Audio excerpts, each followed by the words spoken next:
Thank you. I really appreciate being here today. I know I am all that stands between you and this great Wisconsin beer that I am hearing about. So I'm going to try and make this fun, even though, yes, I'm an economist. I do love graphs and charts. There'll be some, uh, but it'll be fun. So this is research I started back even before I was at the Center on Rural Innovation, really dealing with this idea of quality of life and how does this big idea of kind of livability or quality of life affect small towns in rural areas. So as you said, I'm Amanda Weinstein. So we do a lot of research dealing broadly with what's going on in rural communities and how we can help these rural communities. So this is kind of a one graphic we have of our economic model at the Center on Rural Innovation. And over on the left, I know it's a little hard to see, but these foundational elements. To me, I think of these foundational elements as quality of life, right? They build a strong foundation to build on top of that. And specifically, what we're helping communities to build on top of that is their tech ecosystem. And we've heard a little bit today, things like broadband, right? Once we have that strong quality of life foundation, we need those capital investments. We need things like broadband, like workforce training to then get that tech ecosystem. So we're really going to spend today on the left-hand side on that quality of life aspect. So at the Center on Rural Innovation, our organization started because we saw this growing divide between rural and urban areas. And we see it in the news all the time. We hear about hospital closures. We hear about these divides. I pulled one article here where, yes, rural areas are saying like, hey, we need some broadband, right? We see this divide and we wanted to address it, right? You can see this divide in the data. Matt did a nice job of showing this, right? When you look between 1950 onward at population growth in urban versus rural, right, you see that gap widening, right? And there are some big economic trends of why. We know that globalization, automation, the decline in entrepreneurship, and the rise of the knowledge economy have all contributed to this widening gap between rural and urban places. So this is work I should say I've done with a number of co-authors. Amongst them, I have co-authors at Ball State University in Muncie, Indiana. So they are very familiar with the Ball Corporation. So the Ball Corporation actually moved to Muncie from New York. So they moved to this small rural town. And one of the Ball brothers wrote kind of a memoir of kind of why did he move to Muncie? Why did he move to this rural town? And he basically says, it's not because Muncie was nice, right? It's not why we went. Nobody thought Muncie was a nice place to live. We went there because people were kind of business-like, right? And it had good workforce. We had some natural gas. It had a rail line. That's why we went to Muncie. Fast forward 111 years later, Ball Corporation moved out of Muncie, where they had been for over a century, right? Where did they move to? Outside Boulder, Colorado. Arguably, compared to Muncie, not arguably, more expensive on basically every business metric you can come up with. Real estate, what you have to pay people, everything is more expensive. What are they doing as a business, right? Why are they moving to Boulder? Why? They had started a new aerospace sector. And that's where they had to go to attract people. They said they couldn't attract people to Muncie anymore. They had to move to Boulder. So I was telling this to my class and my students, and there was one student in particular who was really nodding. And I was like, okay, there's no way anything I'm saying is that interesting. What do you know that you're not yet saying? And she said, oh, my boyfriend has an internship with Ball, and I think we're going to be moving to Colorado in the summer when we graduate. And I thought about what that conversation might look like with their families, both from Ohio. And I thought about them saying, well, we're moving to Colorado because that's where the jobs are. But we tend to let the conversation stop there. And we tend not to ask, well, why is the job there? Why is the job in Colorado? Right? So it's really this very muddled, messy conversation I know Matt brought up too of, is it people following jobs or jobs following people? It's probably a little bit of both. And it's probably also changed over time. So one thing we wanted to look at is which one is kind of happening more now, right? When we look at Ball Corporation, that's people, that's that job following people, where people want to be because it has a higher quality of life. So we know that there are rural areas that are struggling. We can see this in the data. We can see a lot of rural areas are struggling. But there's also some rural areas that are doing very well. We can look to those rural areas to say, what are they doing? What are they doing that's working for them? And part of it comes to how we define that rural area, right? So that graph I showed you on the right of looking at population growth over time, that's rural areas defined today. But there's a lot of rural areas that in 1950, right, are missing in that picture. So in 1950, we have more rural areas that have since been classified as urban. That tells a very different story on the left than the right, right? The one on the right says, oh, rural, you're not doing well. Maybe urban can teach you something. The one on the left kind of says a different story. Oh, urban, looks like you're not doing as well as rural here. What can you look to rural areas to teach you? Right? So even if we look at rural areas today, defined as rural areas today, and we look at the ones that are doing well today, we've heard it, near a metro area and high amenities, right? Those rural areas tend to be doing better, right? And if you think about even this definition, right, if you're near a metro area, right, you tend to be doing better. And sometimes I think we just kind of stop. Yeah, you have to be near a metro area. Why? Why does that help you? Right? So there's a lot of reasons, but one, they have the jobs. Why not live in a metro area then? They have the jobs. Why not live there? Because people don't want to. They're generally, we think, living where they want to live. Right? So it starts to give you this clue of that there's rural areas that are doing really well on this idea of livability, on quality of life, that people want to live there.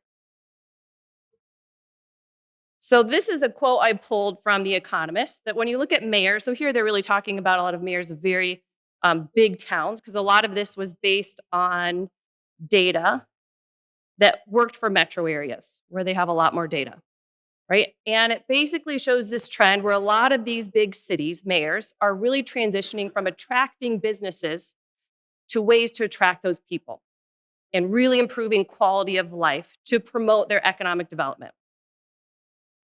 So when we think about quality of life, right, what does that mean? Right? What does it mean to me? What does it mean to you? I could probably ask everyone in this room, and we might say something a little bit different of what we like or what we don't like. So we wanted to measure quality of life for every county across the US on the whole rural urban spectrum, right? But not what I think is nice, what people there think is nice. How nice do they think it is to live there? And so we wanted to develop this metric using housing prices and wages to get this kind of location premium, where people pay a premium to live because they like living there, and use that to estimate quality of life, right? So if we have do we happen to have any real estate agents also in here? So I think we have mostly an ag crowd, but most of you probably dealt with a real estate agent at some point, right? But if you ask a real estate agent, what are their 3 favorite words? Location, location, location, right? So this is really what we're trying to pull out of this data. What is the location premium people are willing to pay because they want just not any house, the house that's in that location, right? So if I had 2 identical houses, one's in Nantucket and one's in Enid, Ohio. So I'm going to pick on Enid, Ohio a little bit. I lived there for 9 years. I loved it, but I know good and well my house in Enid, Ohio would not be the same price if it's in Nantucket, right? Because there's a different location premium there. So what we're trying to do is pull that location premium out of housing data, but also out of wage data. This is usually the one where people are like, what? So people are also willing to accept lower wages to live in a place they really want to live and work in. So I was working with another co-author, John Austin. He says, oh yeah, that's Traverse City. And I said, ooh, what do you mean? He says, oh yeah, so we like to say in Traverse City, you get half the pay for a view of the bay, right? Definitely, right? Why? People like to live there and they're willing to give up some of their wages to live there. So out of these 2 things, we're trying to get that premium, that location premium people are willing to pay just to be in that location. And so we did it for every county across the US. So here, the bluer are higher quality of life, the orange are lower quality of life. And we start to see some very regional trends, right? So we see bluish on the coast, right? Okay, probably people like beaches. We see some blues where the Rocky Mountains are, probably, right? People like mountains, right? We see some orange in Appalachia, right? It's probably struggling. This does not say they don't have natural amenities. So I have whitewater rafted in West Virginia. I've stayed in West Virginia. I think it's a gorgeous state, but it's struggling when it comes to these measures of quality of life, right? So when we start to think about what the quality of life is, so yeah, natural amenities are probably part of it, but they're definitely not the only picture. So we wanted to focus on small towns. So what we found is that using our measure of quality of life, places with higher quality of life had higher population growth, they had higher job growth, they also had lower poverty rates. These scatter plots, I told you I love some scatter plots, are looking at our measure of quality of life. Here I've pulled out just small towns or micropolitan areas, just small towns in the Midwest. And we can see those small towns with higher quality of life have higher population growth, which is on the left. On the right is higher job growth. We found it's especially true for small towns, and it's especially true for rural areas, right? So a lot of metro areas and a lot of the economists, a lot of different places have been talking about quality of life in big cities and what does that look like. We think it could be even more important in rural areas. And it was especially true in the Midwest. So I pulled out a couple data points here. So you see it's a lot of Wisconsin over there, right? A lot of Wisconsin counties are pulling it up, right? So if we go back to the little map here, we compare to Illinois. I don't know if anyone's from Illinois, uh, right? Different story between these two states when it comes to their rural areas. When we're looking at Wisconsin versus Illinois, right? Very different, right? A lot of when we see that pulling up there, you can see, there's Traverse City up there.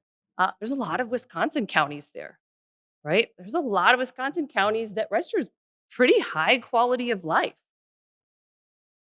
So we also have looked at this with small businesses. And higher quality of life is also associated with more small businesses and more entrepreneurship. Right? So then a big question now is, if I've convinced you at all, quality of life might be important. What makes a place higher quality of life, right? What makes it a nicer place to live? So what we did here is we threw, I should really count it, 200 some different amenities that we could measure at our model and basically let it run and pick out the ones that kept popping up as having the most significance, right? So one that popped up right away was recreation. So natural amenities mostly went away once we controlled for recreation. What does that mean? Yeah, it might matter if you don't have a beach, but not if you didn't do anything with it, right? So the natural amenities itself weren't the destiny. It was what you did with the natural amenities that you have, right? Whether that is skiing or whether that is kayaking or whether that is snowmobiling. It's what you did with the natural amenities you had. So one thing I've noticed, so I've peeked at a lot of the town's websites in Wisconsin because they pop up as super high on these some of these indices.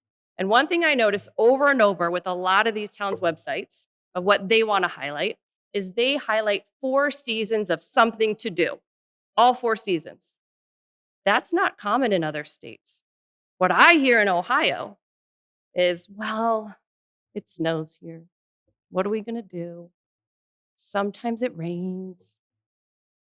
That doesn't seem to be the issue in Wisconsin, right? As we heard today, when you have no snow, that can be an issue, right? Having 4 seasons of recreation is very different than saying, oh, we have this one season we kind of like and just ignore the other 3. It's a lot to ignore in a place, right? But it's really how you're building on what you have, right? Those assets. And those assets might be very different based on what you have, whether you have mountains or a river or a desert, right? You're building on whatever those assets are that you have. Arts and culture. So these are also, I should say, these are coming from some businesses. So there are businesses that say they do recreation, businesses that say they do arts and culture, right? So arts and culture can be very broad on what we think arts and culture is and very different in every community, right? So some people hear arts and culture and they might think an art gallery, right? In Vermont, that is very much what they think. Lots of cute little art galleries in those towns, right? Arts and culture could be even a park. So this is actually a small town, Lawrenceburg, Kentucky. They love to pull out, so they put a splash pad in there. And the splash pad has a bourbon barrel that just sprays water on the kids. All right, I don't know if it's appropriate or not, but I kind of like it. It's kind of cute, right? Because it's really building on the kind of culture that they've built in the region, right? Of their bourbon trails, right? We like living here because of all of these things. And we're going to kind of do a nod to that with this bourbon barrel spraying water on the kids, right? So is that recreation? Is it culture, right? Is it something for kids? Is it parks, right? There's so much that kind of goes into that. Data can only get us so far, but it starts to give us clues of what can help. Better health matters, right? We heard a lot from Marie. She did a fantastic job, right? Healthcare matters, right? Having a place where you have access to healthcare, where you have these healthy outcomes is associated with higher quality of life. Food stores, right? Relatedly, having a grocery store helps. So I talked to someone in Boston, like, man, everyone talks about food stores. I just don't know that it matters that much. I said, that's because you have it, right? When you really have something in abundance, you're like, I don't know if it matters. Once you don't have it, that's when you realize, okay, no, that kind of did matter, right? Food stores always shows up. It's important to have access to that grocery store. Personal care places, right? Some place to cut our hair, or for the guys, whatever the guys do, I don't know. Proximity to a metro, right? Being near a metro helps. Good schools. Here we're measuring good schools by how well they're funded. How much money are you throwing at those good schools? Which can be an issue in a lot of rural areas, right? It matters, right? It's one thing. Here, so I've got 3 kids, right? It's one thing parents pay attention to. What are the schools like? Also, we looked at what are the percentage of people that work from home. Here, we think part of that story is broadband. Can you work from home? Do you have access to broadband in this place? And so it starts to give us clues that we think can generally help build that quality of life. And probably, as Sam mentioned, in a way that's tailored to your community, right? What do each of these mean to you? Thinking about your assets, thinking about your strengths, and also your weaknesses. What specifically does each community need to focus on to build up that quality of life, right? So I mentioned helps for population growth, job growth, but also businesses, right? Even when you just ask entrepreneurs, how do you pick the place you picked, right? Well, it offered a high quality of life. And that's what the people I want to hire are also looking for. Some entrepreneurs recently I've been talking to said that's where I'm from, right? They wanted to go back. Some were in DC and moved back to Mississippi because that's where they were from. Some were in LA and moved back to Mississippi because that's where their spouse was from. That's where they wanted to be. They had that connection, those roots that were part of the quality of life that they wanted to be a part of, right? That mattered. So we think this model helps also towards, rather than this kind of vicious circle of decline, it can help move us towards a more virtuous circle, right? Where we're focusing on a more holistic approach to community economic development, where we're improving quality of life, that we think is providing communities with a good foundation to start businesses. And those businesses that are started locally, small businesses, can have a bigger impact when they are more connected to their community, right? And a lot of those small businesses are also providing the things that people want and need in their community, whether it's that grocery store or that personal care service or that we heard today from the cool barn restaurant thing that Beth talked about, right? They're all improving that quality of life, which then further attracts more businesses. But a lot of that, as we've heard, right, it also requires other stuff, right? So this quality of life is a good foundation, but you also need more investments, right? Broadband. It's hard to start a business if you don't have access to broadband, right? It's hard to continue your business if you don't have the workforce trained in that business, right? So quality of life, we think, is an important element, a foundational element for community economic development. But I don't know if this is the bad news. I shouldn't end on bad news, but it probably never stops. So we've started to look at quality of life over time. And one thing that's been kind of surprising are the communities that kind of maintain their ranking in quality of life have continued to invest. They have that new splash pad. They have new downtown initiatives. And that's just maintaining their ranking. So it was kind of surprising to see that just to maintain your quality of life ranking, you have to be continually investing in that community. And so it doesn't stop. And even once you have that great foundational element, you need infrastructure, right? You need broadband and other things to help that virtuous circle continue to move. All right, that is it. Thank you. I think we're on to the conversation part now.